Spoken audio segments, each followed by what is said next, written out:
This is The Prevalence of Sexual Harassment Toward Women in the Workplace by Camille, Taylor, and Anna. It was presented on April 21st, 2015.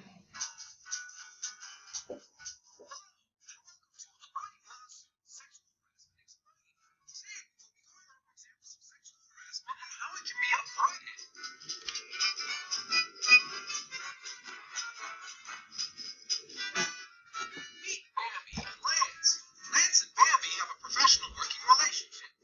Notice how they interact with each other. Perfectly professional. It is important to keep up the professional conduct standards set by your company. Every company is different, but sexual harassment is the same wherever you go. Let's look at some examples of good conduct. Hi. Nice.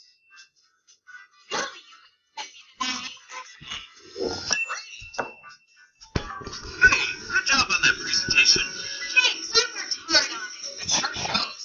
Fantastic. Those are some good examples. Now, let's take a look at some documented instances of sexual harassment. Check out my wrist. Our friends were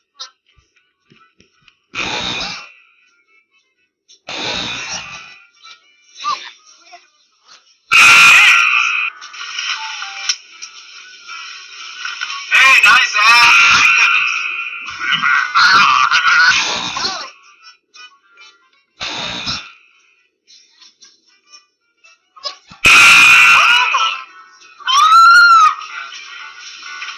Hey, you have some. maybe if I slap it, it'll get turned on. Booyah.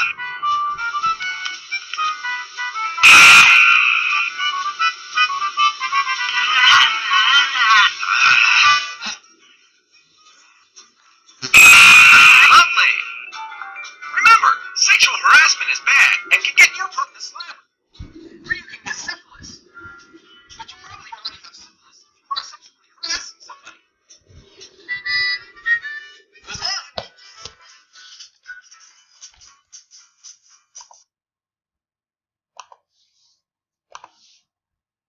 Our introduction. With women advancing in the world of corporate America, it is not uncommon to hear stories in the news of women being sexually harassed. Sexual harassment can become detrimental and threaten the victim's job security, financial security, and emotional well-being.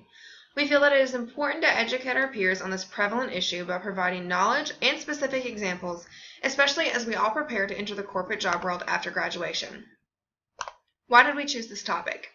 At the beginning of the semester, after our class learned about different forms of discrimination, we became interested in how women were affected specifically. Our group is comprised of 3 young women who are all preparing to enter the professional workforce after graduation, and we feel that the issue of sexual harassment is applicable to every woman and important for our peers to be aware of.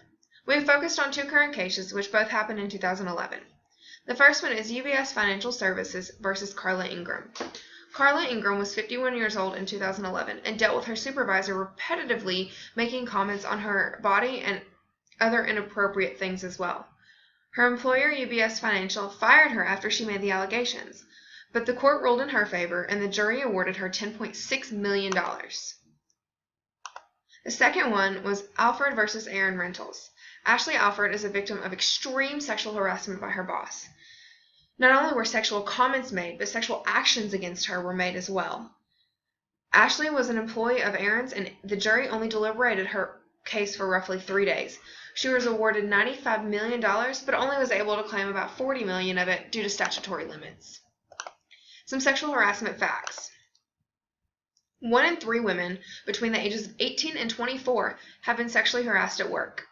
42% of women in retail being the highest percentage, and while only 21% of women in healthcare being the lowest percentage have reported being sexually harassed. Sexual harassment in history. In U.S. history, slaves and domestic servants were vulnerable to sexual harassment since laws did little to protect them.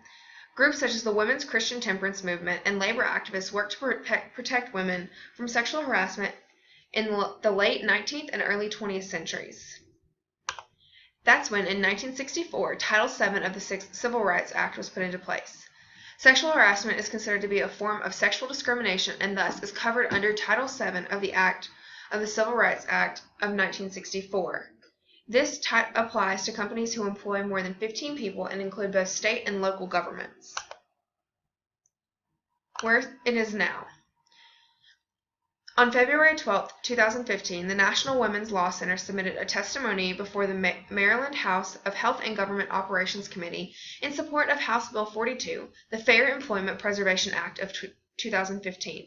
They believe that ending all forms of workplace discrimination, including harassment, is crucial to removing barriers in women's economic opportunity.